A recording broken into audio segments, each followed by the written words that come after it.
कल्पना कीजिए, आप 10 दिन से ट्रैफिक जाम में फंसे हैं और आपके पीछे 200 और गाड़ियां खड़ी हैं। तभी एक आदमी आता है और सीधे लाइन तोड़ने के लिए 33 करोड़ रुपए नगद फेंकता है। पागलपन लग रहा है ना? लेकिन दुनिया के सबसे बड़े समुद्री हाईवे पनामा नहर में ठीक यही हो रहा है। दरअसल प्रशांत महासागर और अटलांटिक महासागर को जोड़ने वाली इस 80 किलोमीटर लंबी नहर में अचानक पानी खत्म हो गया है। वजह अल नीनो, यानी प्रशांत महासागर का अचानक असामान्य रूप से गर्म होना, जो पूरी दुनिया का मौसम बिगाड़कर भयानक सूखा लाता है। इसी वजह से नहर में पानी बचा नहीं और प्रशासन ने जहाजों की एंट्री आधी कर दी।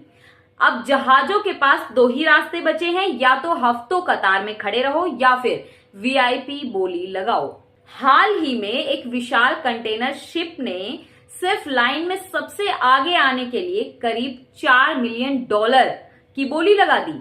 यह सिर्फ कट इन फीस है, नहर का सामान्य टैक्स अलग से। अब सवाल यह है कि कोई कंपनी 33 करोड़ रुपए सिर्फ लाइन तोड़ने के लिए क्यों देगी? गणित सीधा है दोस्तों। हॉर्मुज संकट और लाल सागर के तनाव के कारण अफ्रीका का चक्कर लगाना 10 से 15 दिन भारी पड़ता है। देरी का मतलब है करोड़ों का ईंधन नुकसान और भारी पेनल्टी। इसीलिए कंपनियों के लिए 33 करोड़ देकर निकल जाना ही फायदे का सौदा है।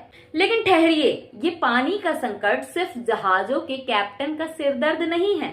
जब एक जहाज 33 करोड़ रुपए सिर्फ वीआईपी एंट्री के देगा, तो वह पैसा किसकी जेब से निकलेगा? जाहिर है, आपकी और हमारी जेब से।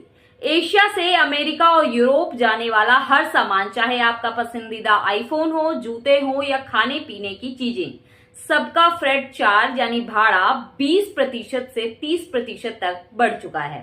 एक तरफ मध्य पूर्व में युद्ध के कारण हॉर्मुज और स्वेज नहर में तनाव और दूसरी तरफ पनामा में कुदरत की मार। इतिहास में पहली बार वैश्विक व्यापार एक साथ मौसम और युद्ध दोनों के चक्रव्यूह में ऐसा फंसा है कि समंदर के रास्ते भी सोने के भाव बिक रहे हैं। तो क्या 33 करोड़ देकर लाइन तोड़ना सही बिजनेस माइंडसेट है या सरासर मजबूरी? कमेंट्स में बताइए और ऐसी ही निष्पक्ष वायरल खबरों के लिए लाइक सब्सक्राइब ठोकिए।